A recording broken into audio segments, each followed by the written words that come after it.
Olá, seja muito bem-vindo, muito bem-vinda. Eu sou a Rosana Rossi e estou aqui com a Daniela Moreira. Nós somos do Nutris da Família e este é o Pod na Mesa, um podcast para um bate-papo muito especial na mesa da sua cozinha.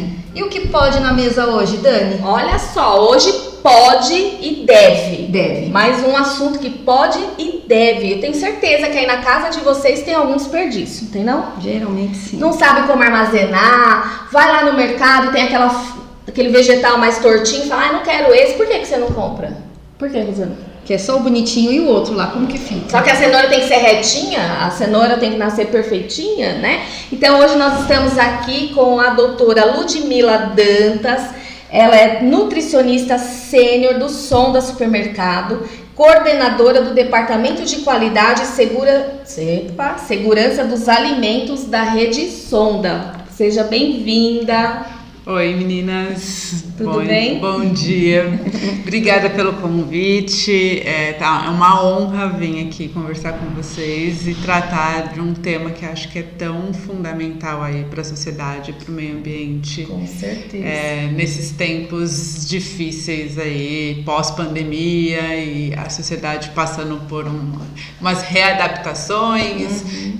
Tem a questão de o desemprego está muito em alta, os alimentos estão ficando cada vez mais caro, então acho que combater o desperdício, ele traz esses benefícios tanto para a sociedade e também para o meio ambiente. E a gente veio aqui discutir, não só na sua casa, como eu comecei falando, mas num todo, né, Ludmila? Você está falando da sociedade, a gente tem tanto desperdício de alimentos, todo mundo sabe que tem esse desperdício e a gente não sabe às vezes qual o nosso papel e qual a nossa contribuição, né? Quanto que eu tô jogando de alimento, de outros embalagens em geral aí que de repente a gente pode reaproveitar, né? Aqui a gente sempre inventa, né, Rosana? Nossa, a gente pega vidro de leite de coco, faz tempero, pinta a tampa, tudo isso é desperdício, né? É cuidar do meio ambiente, como você tá falando. Reutilizar essas embalagens, aproveitar de alguma forma, reinventar, eu acho que é extremamente importante, que também contribui aí para muita coisa. Para o nosso bolso, contribui para tudo. Acho que a gente só tem a ganhar. Só. Com certeza. Que legal. A Ludmila pra gente é uma honra, né? Toda vez que a gente Com conhece certeza, nutricionistas brilhantes assim, que trabalham, né? O varejo, ele é uma realidade pra gente, né? Assim, muito importante, porque a gente acostumou, você vai num lugar, tem tudo, né? Sim. Então, imagina a variedade de alimentos que você tem que gerenciar ali no dia a dia. Então, eu acho que isso é legal. E a gente trabalha aqui, Ludmila, com o Fuja do Ultra, né? Sei que você vende Ultra lá também, mas a gente vende o In Natura. Então, a gente sempre fala assim, a importância do cozinhar, do saber, né? E às vezes o desperdício, hoje a gente quer falar muito aqui, né, Dani? Que o desperdício não é só porque a gente fica pensando no alimento in natura. E não é, né, Ludmila? Não. O desperdício, ele tá em toda a cadeia, em todos os pontos ali. Então a Dani falou do que a gente comprou e não consumiu em casa, lá no varejo, e não só o alimento lá do hortifruti, grangeiro, tudo, o fresco, né? Como então, que você gerencia tudo isso lá no mercado? Bom, deixa eu até começar a contar um pouquinho da minha história no sentido do que fez eu me envolver tanto com esse tema de desperdício de alimentos. Quando eu comecei a atuar, principalmente no varejo, no supermercado, a gente começa a observar o volume de resíduos muito grande, e aí você começa a calcular aquilo pelo número de lojas, e aí você fala, não é só a rede que eu trabalho, existem outras redes e que deve ter problemas muito similares, e aquilo começou a despertar uma série de reflexões no sentido de o que é esse desperdício, por que ele é causado, o que causa esse desperdício. E aí eu comecei a refletir e pensar assim, da onde vem? Que seja o in natura, que seja o ultraprocessado, o processado, os ultraprocessados e processados têm o desperdício, eles têm uma durabilidade um pouco maior, dá para ficar ali na gôndola do supermercado por um tempo maior. Porém, ele requer muito mais recursos naturais e o desperdício, se a gente for colocar na ponta do lápis, ele talvez seja até maior. Então, assim, eu comecei a refletir. da onde vem? Primeiro, uma das primeiras perguntas que eu comecei a fazer, da onde vem? Da onde vem essa cenoura? Da onde vem esse tomate? Da onde vem esse biscoito? O tomate, ele tá vindo da onde? Quantos quilômetros será que ele demorou? Ele percorreu para chegar até aqui, né? Até a gôndola do supermercado. Quem que produziu isso? E aí eu comecei a pensar na mão de obra, porque dentro do supermercado tem uma mão de obra ali. Eu vejo os rapazes, as meninas ali num cuidado de repor esses produtos, deixar esse produto com uma característica boa, agradável, que vai chamar os olhos, a atenção do cliente para ele fazer a sua escolha, fazer a sua compra com segurança, com qualidade. É um trabalho grande, só que antes de chegar no supermercado, ele passou por um CD, ele passou por um Ceasa, ele percorreu um caminhão, quem carregou esse caminhão, quanto suor não foi colocado de trabalho, de dedicação nisso. A produção, quanto de terra foi utilizado para plantar isso, para produzir esse tomate, quanto de água, de adubos, o agricultor, a família, que família que está envolvida nisso, a família depende somente da venda desse tomate ou não. Então tudo isso começou a fazer eu refletir, eu falei, quanta perda tem? A cada quilinho de tomate que eu jogo não é só o tomate que eu estou jogando fora, eu estou jogando fora todos esses recursos, os recursos naturais, o recurso da mão de obra. Parece que a gente está deixando de honrar a mão de obra de cada um que estava envolvido nessa cadeia. Eu falei, não, acho que algo precisa começar a ser feito, né? Vamos tentar buscar algumas alternativas aí. E quando pensa no ultraprocessado, ainda tem a fase da indústria, né? Porque o FLV muitas vezes... O número de ingredientes, cada ingrediente teve um caminho, né? O FLV ainda meio que pode vir diretamente do produtor até a gôndola do supermercado, ou no máximo ter passado num CD, num entreposto. Ultraprocessado não, cada ingrediente vem de um lugar que também foi produzido por alguém, por uma família, por um agricultor, transportado, aí foi feito todo um trabalho ali de desenvolvimento, de produção desse produto, desse material, embalado. A embalagem também requer um monte de recursos também, transportado novamente até o varejo e exposto lá para o cliente fazer a sua compra. Ainda depois tem a nossa parte, que ainda continua exatamente, o caminho, né? A gente pega no mercado, coloca na sacola, vai para casa, guarda e ainda joga fora. Exatamente. Aí esquece aquele tomate no fundinho lá da gaveta da geladeira que estragou. E isso começou antes de eu trabalhar no varejo. Muitas vezes eu também ficava me perguntando quando eu ia ter que jogar alguma coisa. Aquela banana que amadureceu demais, aquele tomate. Será que eu consigo fazer alguma coisa, mesmo com essa banana que já está ficando preta aqui? Será que é possível fazer alguma coisa antes de eu tomar a decisão de desperdiçar? E a gente vai buscando essas informações e vai achando algumas alternativas interessantes aí para evitar. Porque cada vez que eu jogo um alimento no lixo, a gente está desperdiçando. Tem alguns dados lá que cada quilo de banana que você desperdiça, você vai jogar fora tanto de água, tanto de terra. Já existe alguns estudos que mostram. Você falando isso, eu comecei a pensar aqui, eu falei, se a gente puder fazer uma analogia com outras profissões, seria como um cantor que compôs uma música rasgar a sua composição, um advogado que fez um processo, perdeu um arquivo, não é?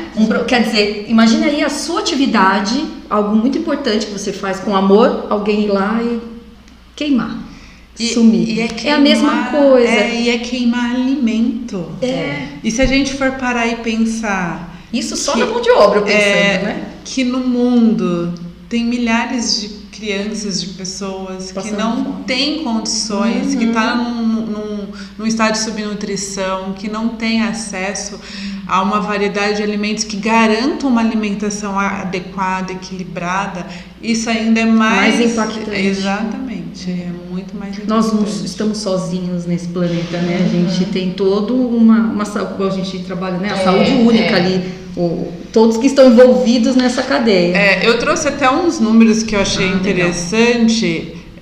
A FAO, ela estima aí que a gente vai precisar de um aumento de produção de alimentos devido ao crescimento populacional mundial em 50%.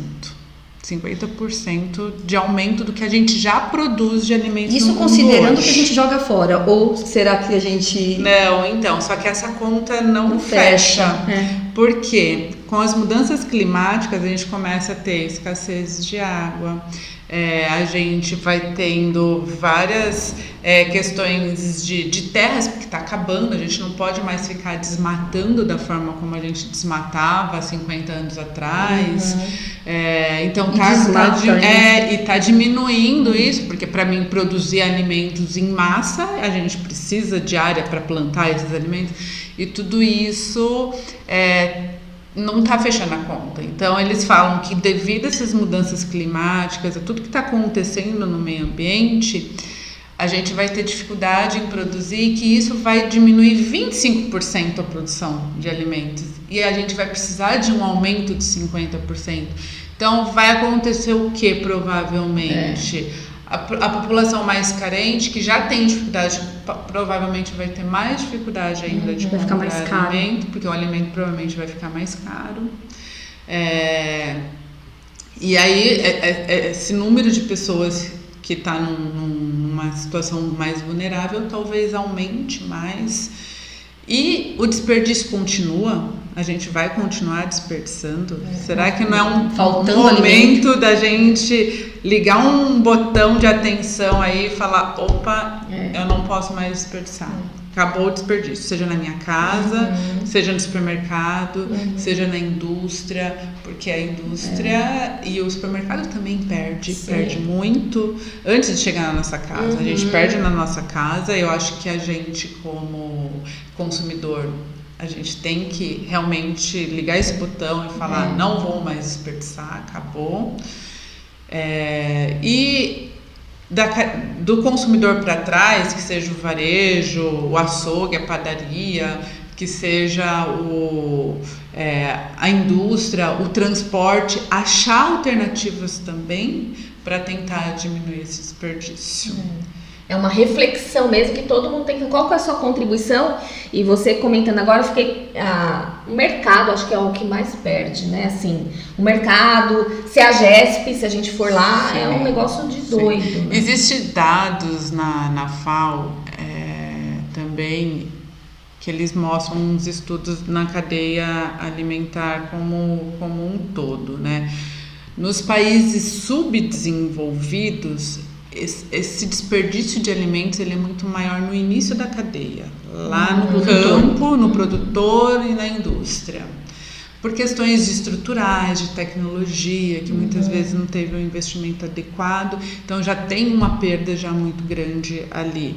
E aí o fato do alimento ser muito caro, as pessoas nos países subdesenvolvidos terem uma dificuldade maior de ter acesso aos alimentos, eles tentam então consumir e aproveitar o máximo possível. Então, o volume de desperdício mais para o final dessa cadeia, que é geralmente o varejo e o consumidor, ela é um pouco menor.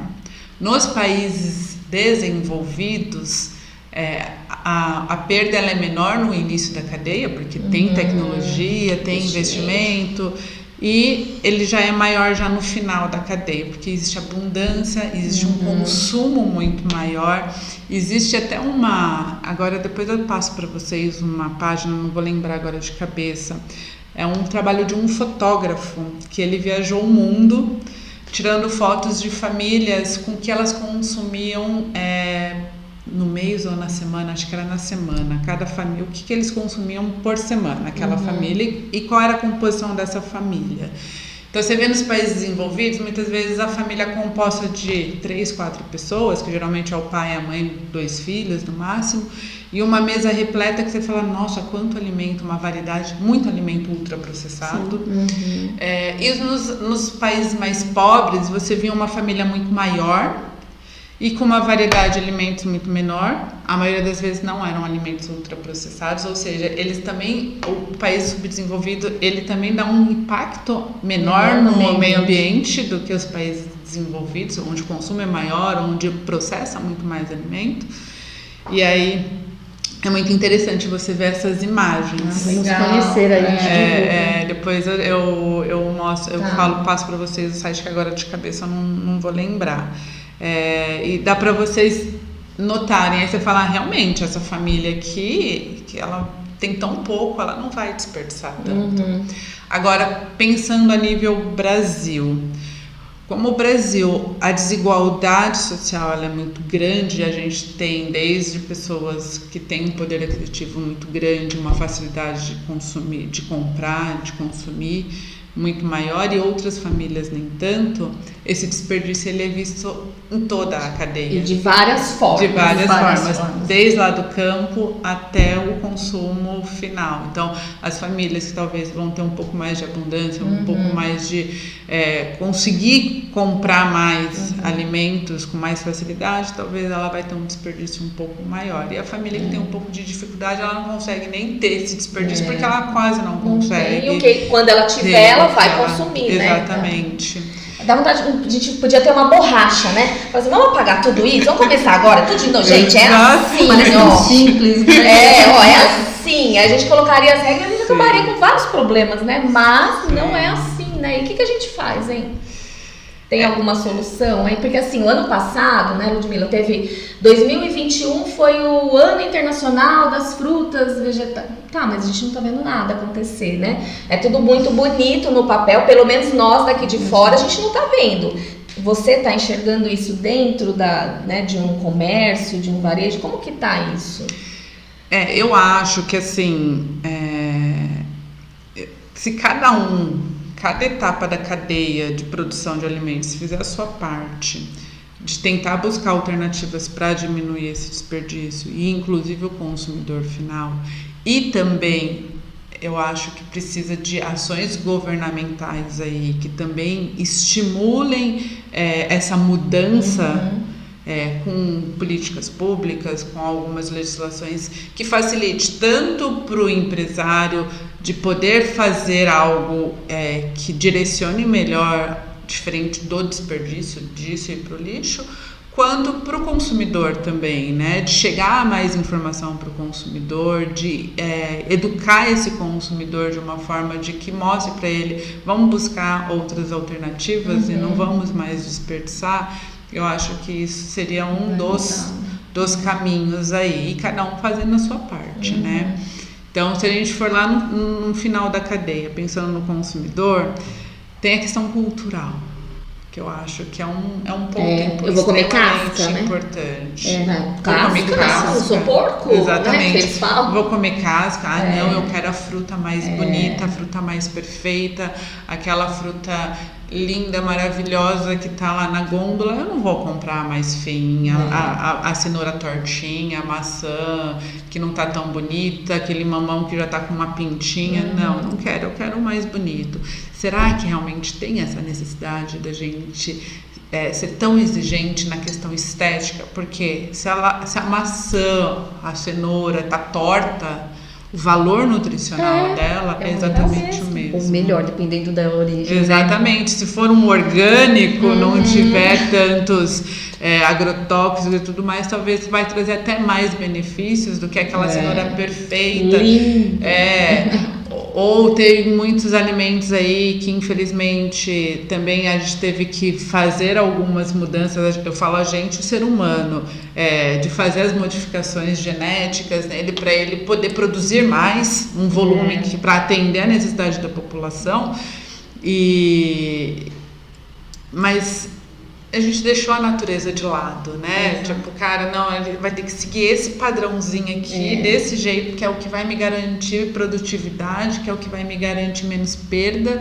nesse sentido, só que está garantindo talvez menos perda daquele grão, daquele alimento específico, mas talvez seja trazendo outras perdas de outro lado, de outra Toda vez que a gente vai contra a natureza, geralmente a longo prazo a gente descobre isso, né? Exatamente. Eu acho que um ponto importante disso que você está falando é a educação, né? É o falar sobre. Há um tempo atrás, uma pessoa da minha família, uma adolescente, chegou para mim e falou assim, olha, em tal lugar, você tem que ver a feira como é bonito, né? Um morango enorme. Aí a gente conversando, eu falei assim, você sabia que este alimento ele tem uma qualidade inferior, o contrário do que está se imaginando, do que o outro? E eu não tinha parado para pensar. Então, às vezes, não é nem por mal, eu quero esse melhor. É porque se o marketing está todo em cima de aquele morango enorme. Por que aquele morango conseguiu ficar daquele jeito? Para ter tudo selecionado, será que lá no campo eram todos desse jeito? O que fizeram? Desse tamanho. A natureza não é igual, né? Cada um único. É único, exatamente. Então, quando a gente também numa educação aprender a ter esse olhar de se incomodar. Então, se eu estou usando, isso é lindo, ótimo. E o restante, onde está? Ou eu até brinco que eu falo assim, nossa, é um desperdício, eu vou fazer geleia com essa? Então, assim, porque a gente tem muito na nutrição isso. Tipos de aparência até que ficam boas, vai para um bolo, para uma torta, né? Por exemplo, eu quero um morango para colocar num bolo em cima, numa torta. Você vai selecionar. Mas e o recheio que vai cozido dentro? Não pode ser o outro picadinho, feio, tortinho. Exatamente. Então, eu acho que essa instabilidade aí, esse incômodo, a gente tem que provocar nas nossas crianças, né? Que as próximas gerações, ela olhe e ela fale, não é isso que eu quero para minha família, porque é muito difícil a gente educar tudo, mas acho que a gente tem que ter um olhar para a criança. Eu acho que assim, a questão da educação infantil, eles já estão trazendo muitos temas voltados para a ecologia, para o meio ambiente, porque eu vejo lá muitas crianças pequenininhas, com 4, 5 anos, e já fala do canudo, que a tartaruga vai morrer com aquele canudo e tudo mais.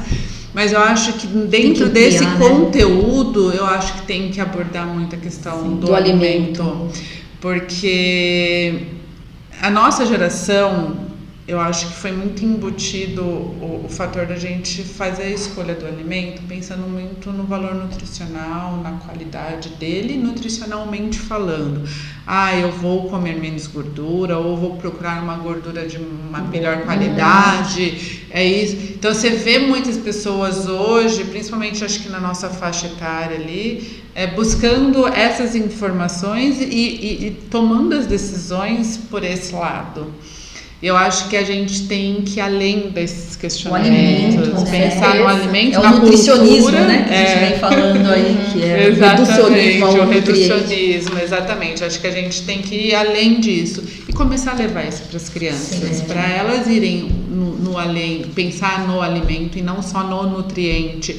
Isso aqui é rico em vitamina, isso aqui é rico em carboidrato, isso aqui tem a gordura boa. Não, é o alimento.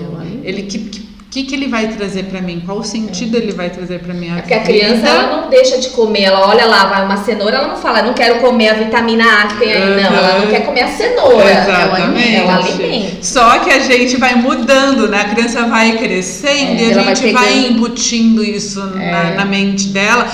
Cenoura é rica em vitamina A, faz bem pra... Aí ela vai crescendo, ela fala, vou comer a cenoura porque ela é rica em vitamina A, que faz bem pra isso, faz bem pra aquilo. E daqui a pouco ela tá multiplicando isso para as outras pessoas. E as pessoas vão começar a escolher a cenoura e comer por causa da vitamina A. E a cenoura ela é muito mais do que a vitamina A. A cenoura, ela tem a crocância, ela tem um sabor, ela traz prazer pra gente. E, além disso, quem produziu isso? Sim. Como que como que se nasce uma cenoura? E trazer esse conhecimento para a criança também, para ela ter essa curiosidade e ela começar a respeitar, opa, para produzir cenoura vai tanto de água, vai tanto disso, vai tanto daquilo. Entre o milho e a cenoura, o milho, eles não produzem milho só para alimentação humana, produz milho para uma série de coisas que traz uma série de prejuízos. Será que é uma boa escolha que eu estou fazendo? Se eu procurar um milho orgânico? Então, acho que assim, a criança começar a refletir sobre isso. Ela traz a nossa geração, eu acho que ainda dá tempo da gente. Eu também acho, Vamos ser positiva. Pôr um sinal de alerta aqui. Opa, peraí, não é só isso. E trazer para a mesa da família aí essa discussão. Acho que é nosso. Eu acho que é o que a gente sempre fala que não pode dar mesa, né? Se todo mundo fizesse um trabalho com as crianças, né, nessa linha de educação nutricional, desde os pequenininhos, a gente ia ter uma mudança totalmente gigante lá na fase de adolescência, lá na fase adulta, porque hoje tem muitos valores segregados, aí a gente não tem mais, né? Até quando a gente pega os nossos alunos mesmo, que já são 19 anos aí pra cima, eles não têm essa noção. Sim. Eles mudam muito durante o processo. Né? Muda, e assim, mas eles chegam pra gente também com esses conceitos errados de que qual é o meu papel, eu desperdício mesmo, mas se a gente faz esse trabalho, vira a chavinha deles, né, a gente consegue, mas assim, será que a gente não poderia ter, olha quantas crianças tem nas escolas, cada escola que a gente vai é lotada de criança, então a gente deveria ter um projeto desse, né, de conscientização, de meio ambiente. E a criança acho que vira um fiscal dentro de casa e incentiva o adulto. Muitas vezes nós adultos a gente muda, mas por conta da criança, porque a gente fica até com vergonha, fala, eles mãe, você vai jogar essa casca mesmo? A gente tem uma política pública que é muito importante, que é o PNAE, né, que é o Programa Nacional de Alimentação Escolar. Quando você visita municípios, você vê o tamanho dessa abrangência, e isso é muito importante, porque alimentos mais saudáveis estão chegando, e a gente viu a falta na pandemia que a criança estava em casa dessa política, né? E algumas adaptações, claro. Mas um questionamento que eu te trago para a gente pensar assim, é lindo, né? Você vê alimento in natura, minimamente processado. Só que essa criança, muitas vezes, ela está recebendo esse alimento de qualidade lá e ela não sabe o que fazer com aquilo. O desperdício está dentro da escola, onde, quer dizer, a educação ela é tão importante que não basta você oferecer, você não sabe o que faz com aquele alimento e você desperdiça do mesmo jeito. Exatamente. Então a gente vê em trabalhos que a gente tem feito em projetos sociais, às vezes eles recebem a cesta básica, passa alguma necessidade, mas ele não tem o conhecimento de como consumir aquele alimento. E a gente vê sobrando alguns itens e a pessoa não sabe, alguém que está passando necessidade também doa para outro que fala, olha, eu não sei o que fazer com fubá, porque não teve uma cultura do cozinhar em casa, um exemplo. Mas todos esses questionamentos, eles precisam aparecer, porque às vezes uma ação não basta. Você dá, por exemplo, pegar lá e dar fruta, verdura e legume em quantidade que você considera adequada para uma família, não significa que ele vai dar conta de consumir tudo aquilo. Se a gente não ensinar, que é o que a gente faz aqui, né, que a gente acredita, como lavar, como armazenar, se não for, porque às vezes você tem lá, dura uma semana um pé de alface, só que se você deixar ele sujinho ali na geladeira, não dura uma semana. Então, o que eu tenho que fazer para fazer ele durar? Então, eu acho que são várias coisas ali, né, um grande desafio que a gente tem que se juntar aí para conseguir.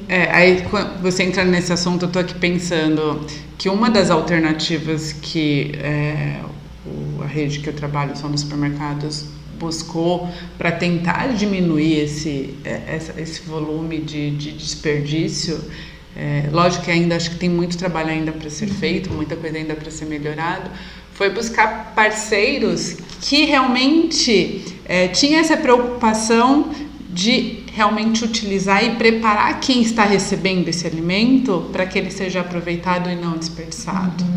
Então, além da formação do cidadão ali, porque geralmente esses parceiros eles vão dar cursos para a população mais carente, para tentar, um curso de padeira, um curso de pedreira, um curso que já vai estar formando, dando uma profissão para as pessoas. Eles também ensinam como poder aproveitar esse alimento. Eles têm várias oficinas culinárias de como realmente aproveitar. Eles vão nas instituições, então geralmente o Sonda ele faz parcerias com bancos de alimentos ou a colheita urbana, né, que eles coletam nas lojas, o que não tem mais o valor comercial. O que é o que não tem mais valor comercial? É a banana que tá pintadinha, é o mamão que deu uma amassadinha na ponta e que o cliente já não quer mais levar. Que isso antes ia pro lixo. O cliente compra uma banana solta? Dificilmente. É rara. Você quer comprar 10, você quer comprar 8 e você descasca, solta uma lá. Dificilmente. As bananas ela soltas, tá condenada, né? elas já vão ser direcionadas para doação, ou antigamente já era direcionada já para o descarte. Então, essa colheita urbana ou banco de alimentos, eles coletam isso nas lojas, fazem uma pré-seleção, realmente levam os alimentos que estão mais seguros para o consumo humano, também a intenção não é prejudicar a saúde de ninguém, e distribuem isso para as instituições que estão cadastradas a eles. Essas instituições, e aí é onde a gente busca esse tipo de parceria, eles recebem todo esse treinamento de como aproveitar, do que fazer com o fubá, do que fazer com a cenoura, do que fazer com a berinjela. Tem criança que consome determinadas frutas, uma pera, ela nunca viu uma pera, dependendo da comunidade onde ela vive, ela nunca teve condições de comprar uma pera, e pela primeira vez ela vai comer uma pera. Então tem todo esse trabalho e eu acho que esse é uma das alternativas que o varejo como um todo poderia tá buscando. Dentro da padaria, aí se a gente for pensar no processado também, não só do in natura, mas a maioria dos supermercados hoje tem açougue, tem padaria, tem rotisseria, e ali existe também uma forma, eu vou dar um exemplo, quando a gente vai produzir bolo, os confeiteiros eles têm que cortar as aparinhas dos bolos ali para poder o bolo ficar redondinho, perfeitinho lá, bonito, para a gente levar para casa, o bolo de aniversário. E aí aquelas aparas. Isso eu faço. O volume de bolos, tem loja que produz num final de semana mais de 500 bolos, então se você for pensar num volume de aparas, uma parte a gente até pode estar utilizando para outras receitas. O bolo no pote. O bolo do pote, o pão de mel, mas assim mesmo o volume é muito alto. Será que eu posso doar? Mas eu vou doar a para do bolo. Mas se essa para do bolo chegar e a pessoa receber uma informação de como utilizar essa para, a criança talvez vai comer primeira vez um bolo de pote. Vai ficar super feliz. Entendeu? Um idoso muitas vezes tem que comer uma alimentação um pouco mais pastosa, eles fazem um pavê, alguma coisa assim, e tá aproveitando e não tá tendo esse desperdício. Aquele pão francês que a gente assou no começo do dia, chega lá à tarde, ele ainda tá bom para consumo, mas ele já não tem mais aquele frescor que o cliente quer, do pão francês fresquinho. Isso a gente faz, né? Você vai lá e fala assim, que hora que saiu esse pão? Exatamente. Sim, com certeza. Eu quero um claro Você quer um pão quentinho. Você quer um claro ou escuro que saiu?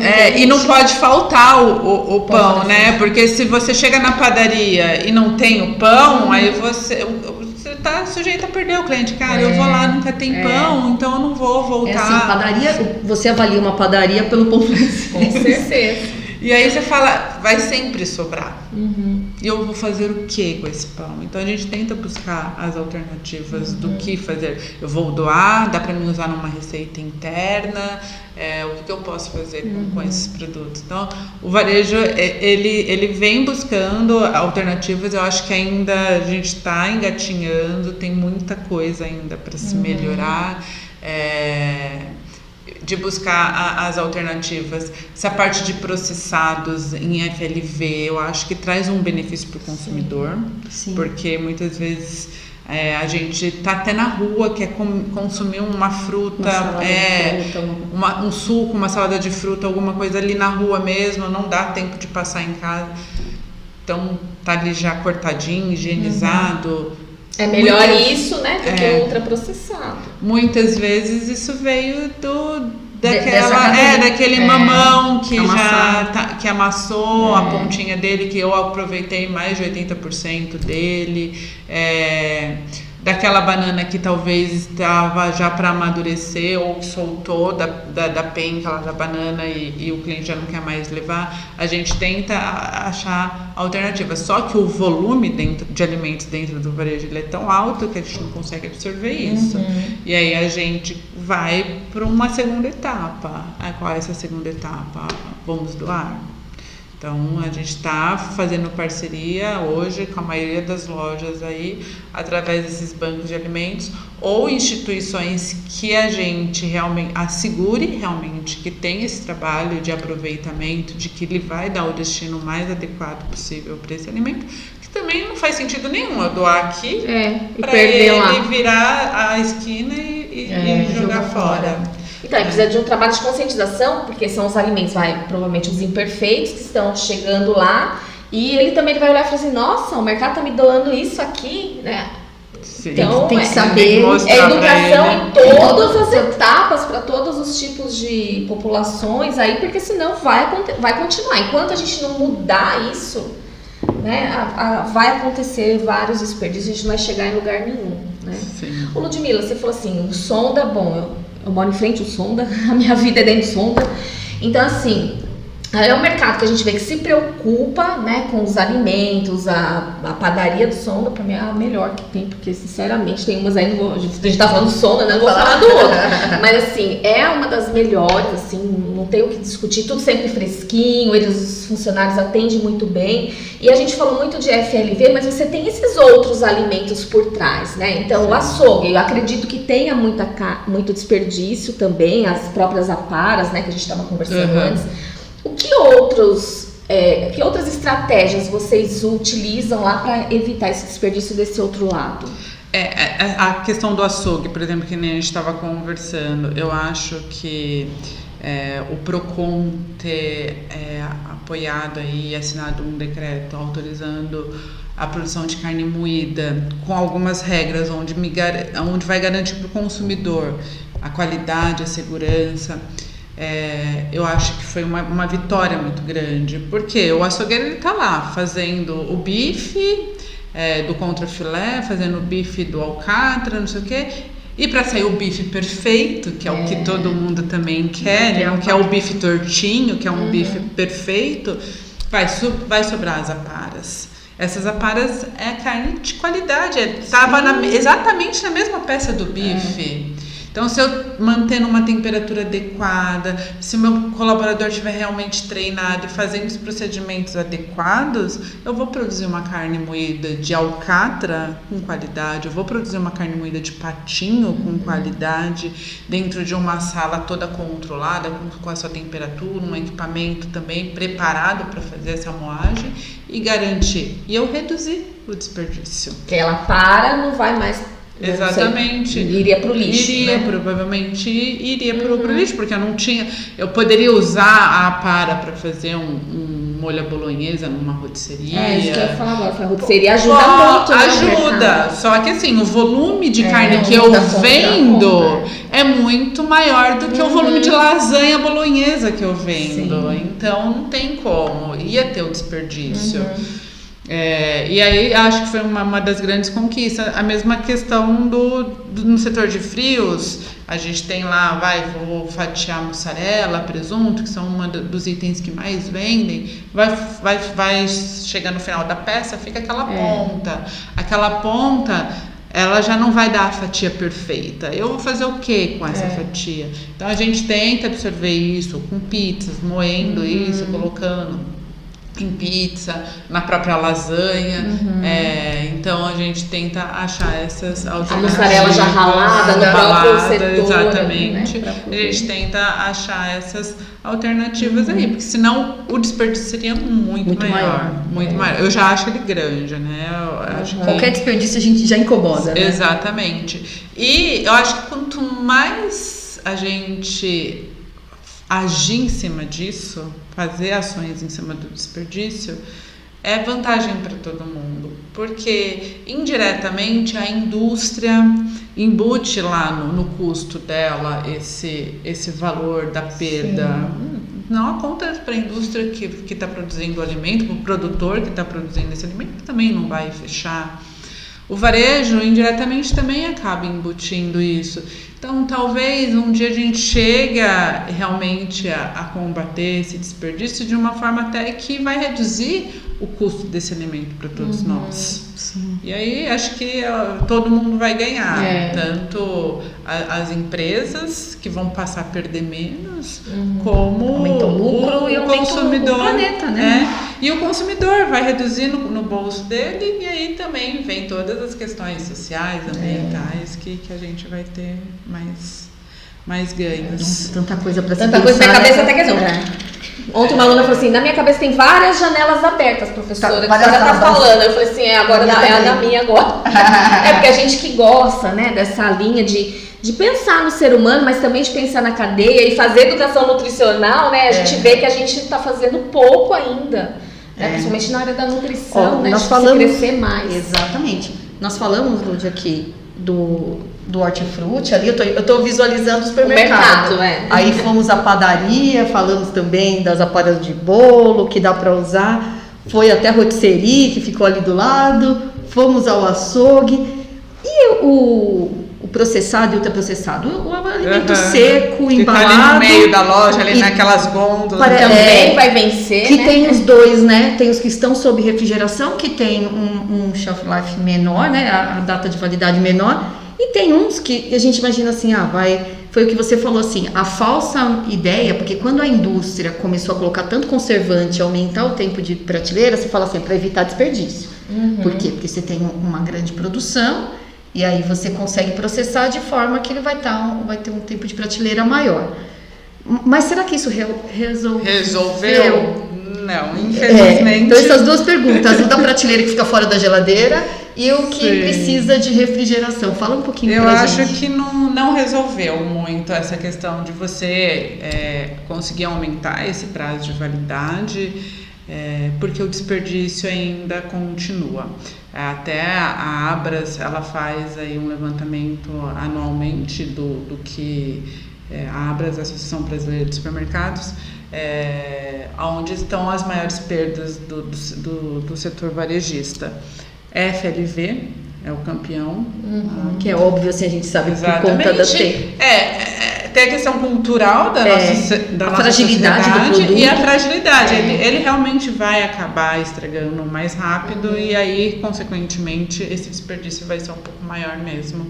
Mas dá para se fazer uma série de trabalho antes de chegar ao ponto de ser desperdiçado.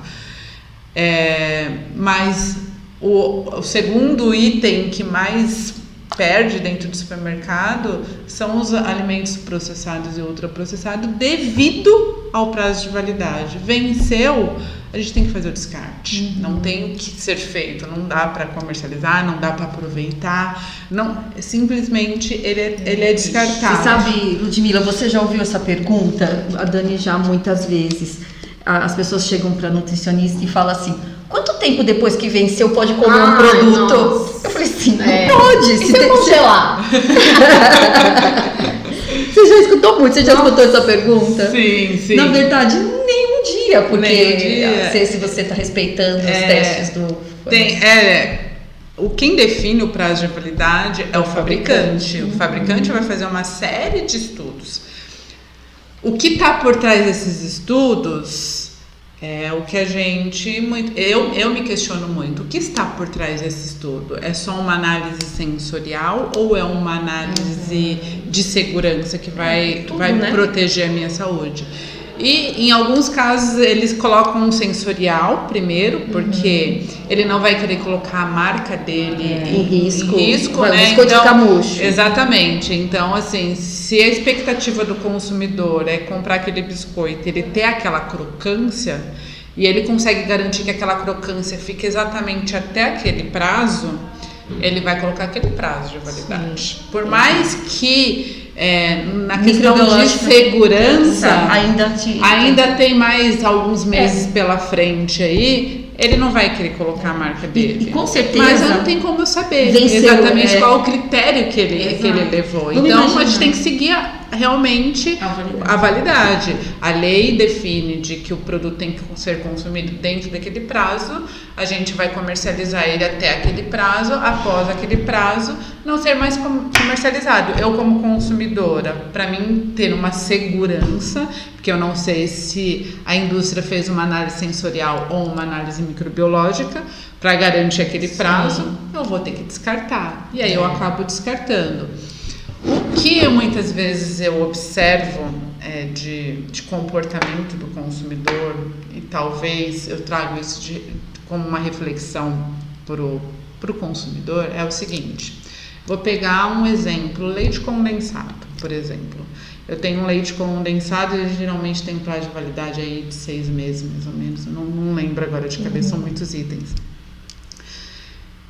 Será que sensorialmente ele vai mudar tanto aquele leite condensado que foi produzido na semana passada e aquele que foi produzido há 3 meses atrás? Ele está dentro de uma lata que ele não está tendo contato com oxigênio, ele não está tendo contato com o ambiente, ele está exatamente do jeito que a indústria colocou, lacrou ele está ali, ele vai permanecer. Então acho que vale até um teste, pegar uma lata de leite condensado que foi fabricada há uma semana e um que foi fabricado há 3, 4 meses atrás, que está dentro ainda do prazo de validade.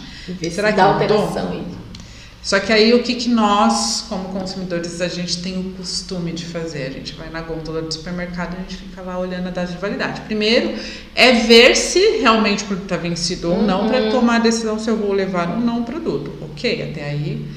Aí, não, tá dentro da validade. Aí ela pega outro, esse aqui tá mais novo, então vou levar esse aqui e vou deixar esse aqui. As pessoas nunca pararam para pensar que essa decisão de deixar esse aqui, todo mundo vai começar a ter essa decisão e ele vai ficando, até que vai chegar o dia que ele venceu.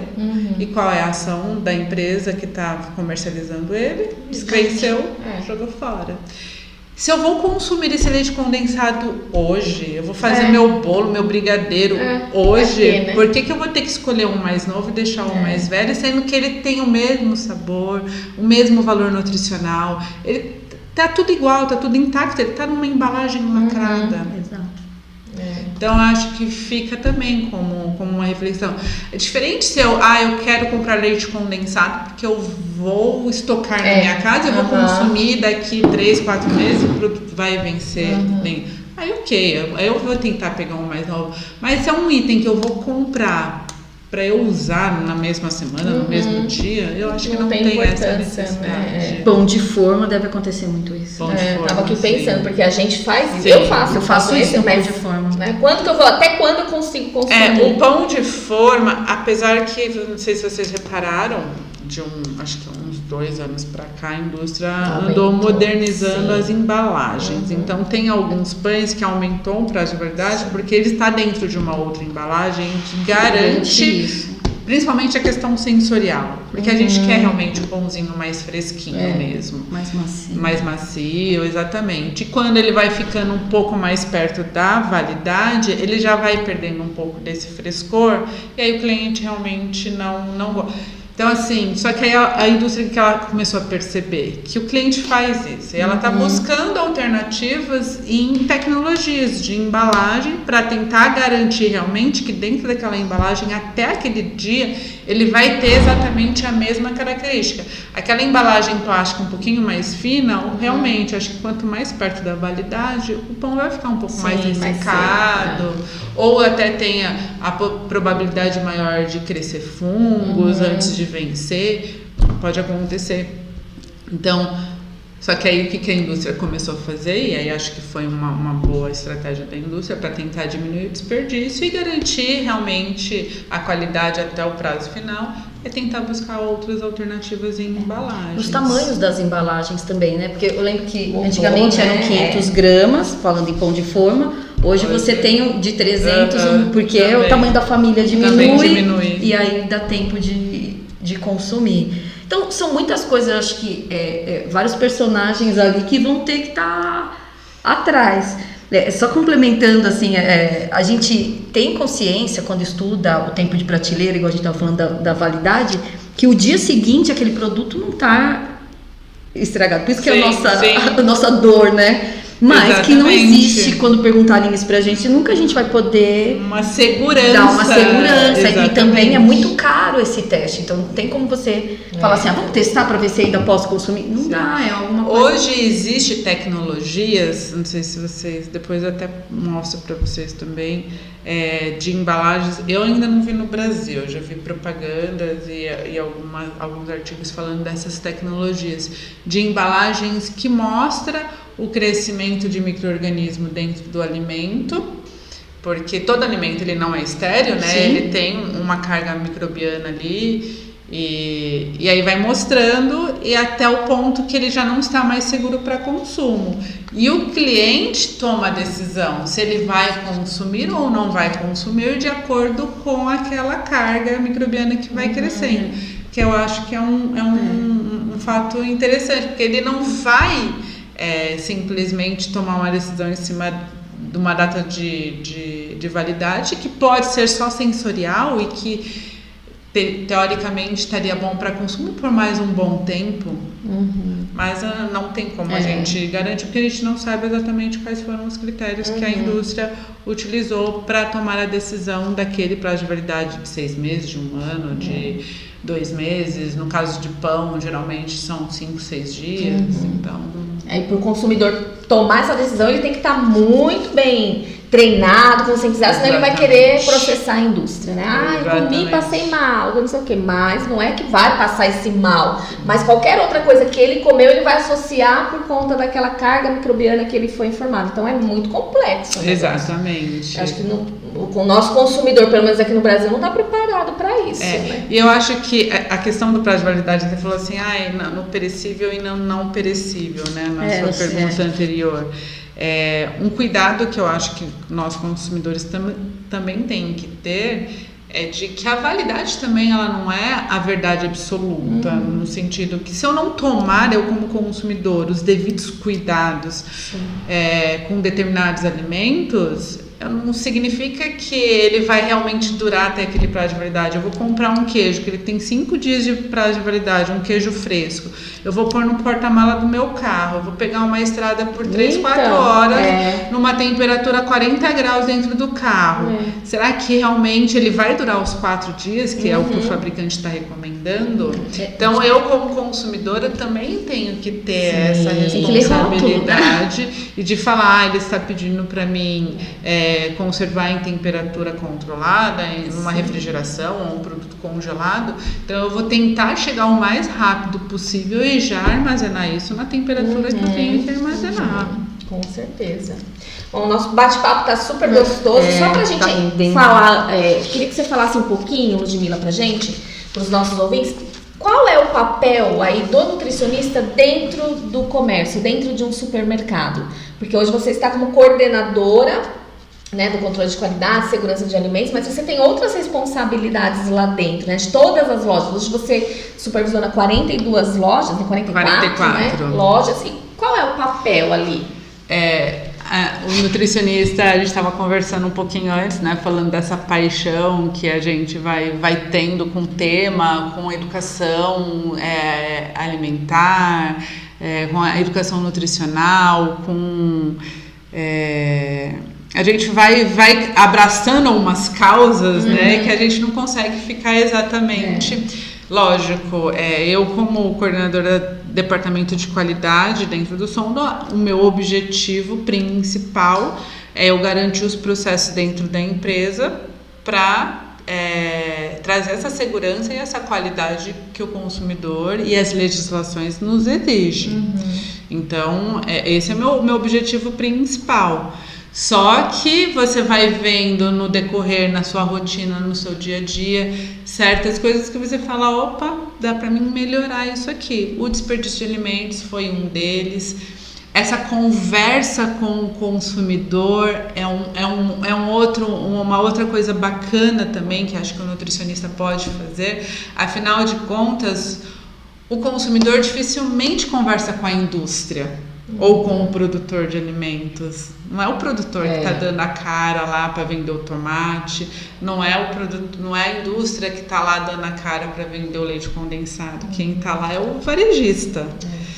E aí, muitas vezes, o cliente, quando ele quer reclamar, ou quando ele quer fazer um elogio, ou quando ele quer dar uma sugestão, chega pra gente. E eu acho que a gente tem esse papel muito importante de ouvir o consumidor, de falar com o consumidor e de informar também, de levar esse tipo de informação. Ó, vamos desperdiçar menos, olha, essa cenoura ela tá torta, mas ela é bacana para ser consumida também. Sei lá, estratégias a gente pode pensar em uma série de ações dentro para ter essa conversa com o consumidor, que eu acho extremamente importante.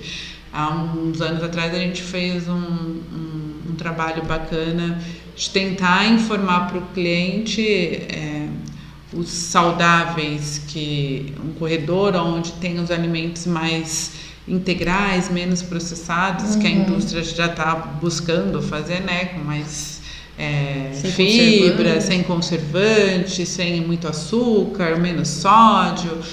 E aí a gente foi fazendo a separação, né? Eles falam de gestão de categoria dentro do varejo, e aí a gente colocou isso, né? Então, quais são os alimentos integrais, quais são os benefícios de consumir esses alimentos integrais, alimentos sem açúcar, para quem que é indicado, quais são os benefícios.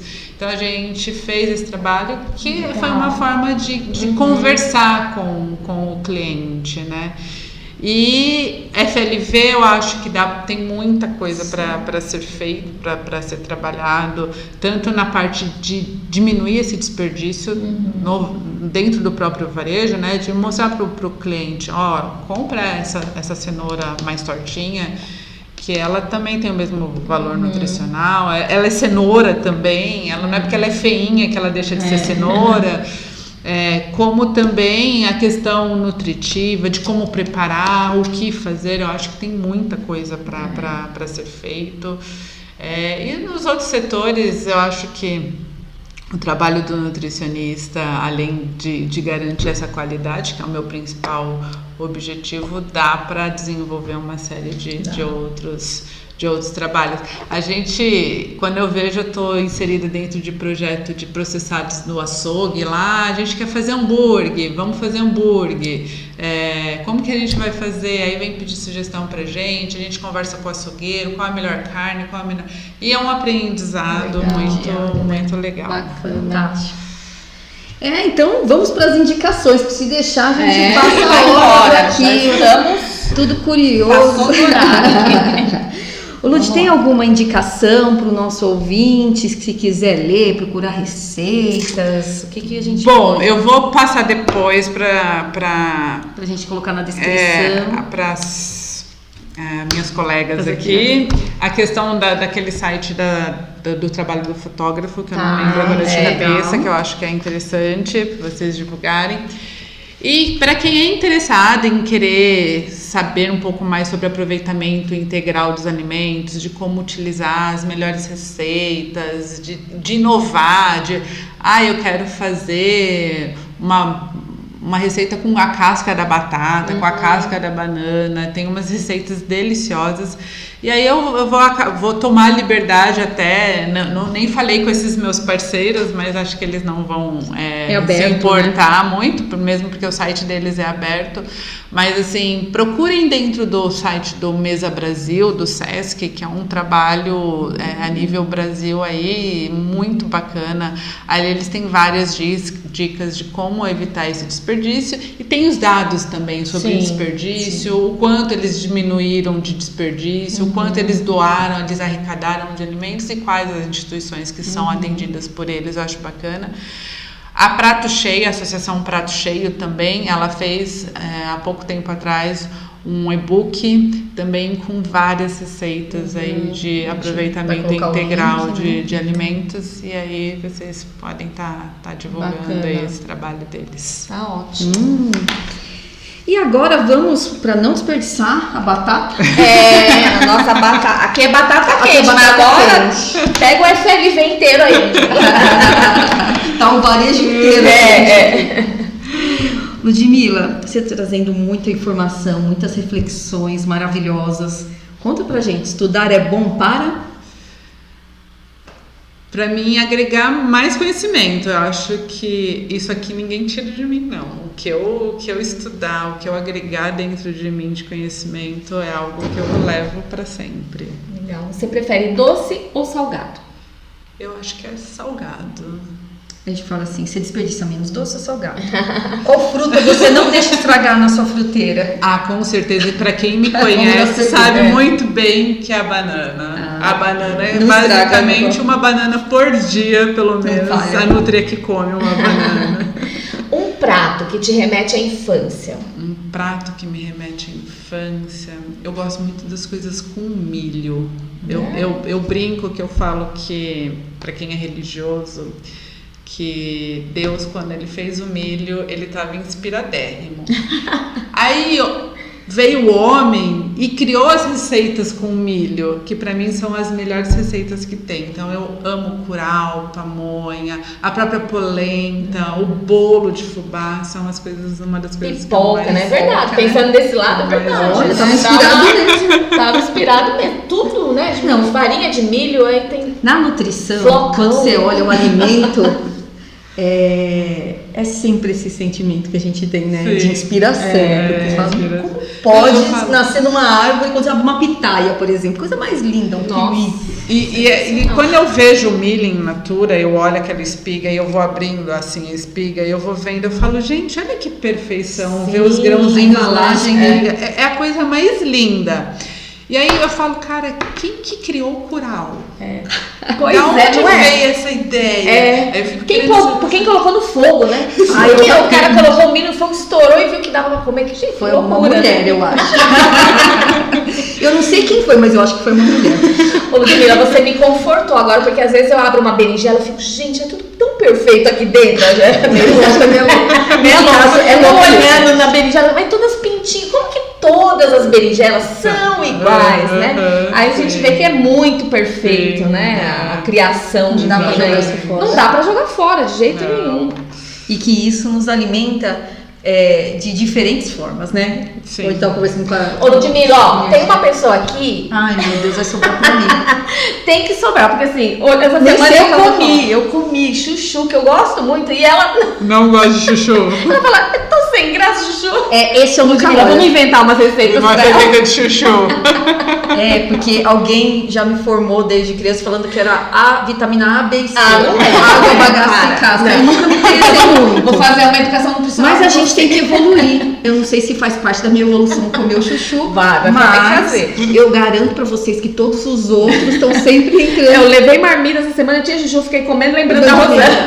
Ela não gosta de chuchu. Quando eu olho pra uma cenoura, uma vagem, Te encanta mais. aí eu olho pro chuchu, ele acaba perdendo a competição. Sim. Mas... Concordo com você. De sabor, ele não realmente ele não conquista muito a gente. É neutro, né? Mas, que nem eu fui. No ano passado eu fiz um curso sobre agrofloresta. Eu queria entender um pouco mais o sentido de como fantástico. A gente já foi fazer. Exatamente.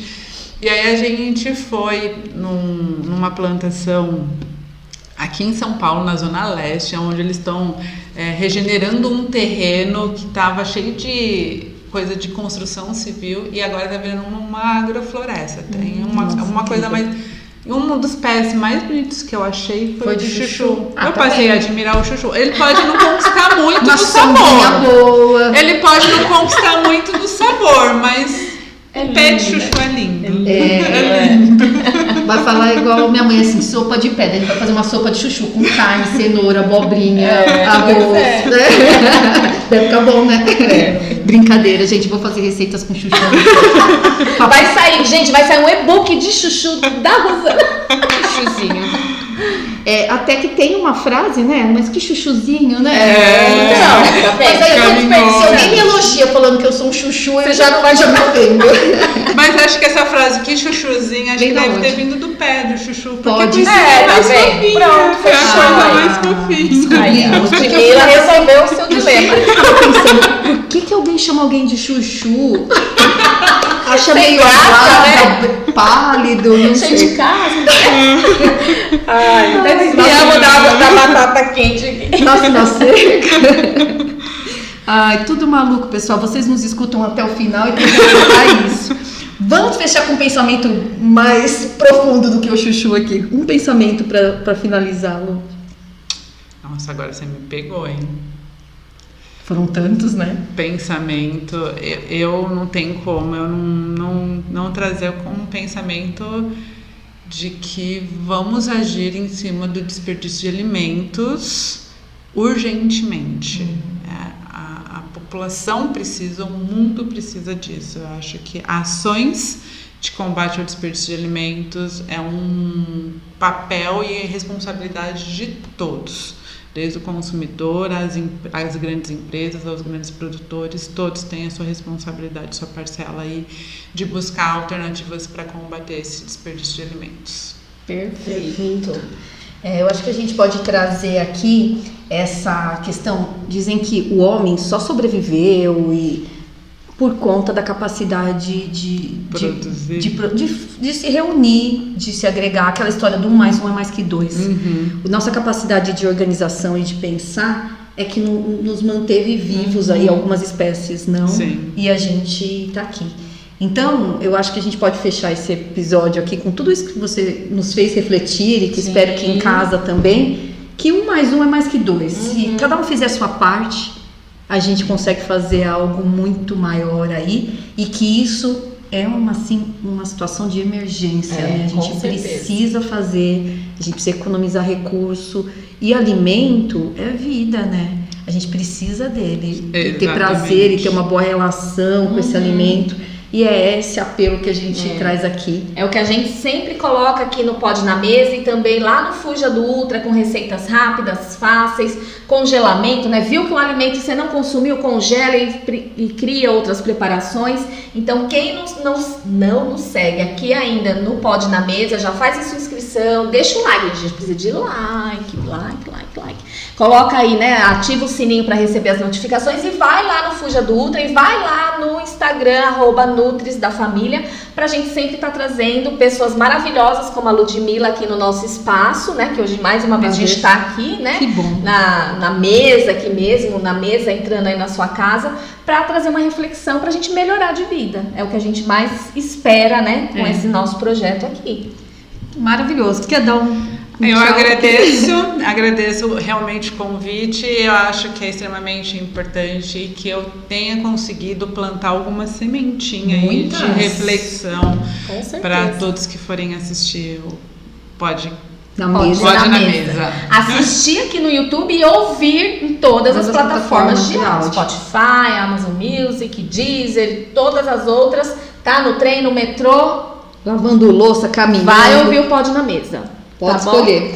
Pessoal, muito obrigada por ficar com a gente até aqui e até a próxima quarta com mais um Pod na Mesa super especial para todos nós. Às 18 horas. Tchau, tchau. Tchau.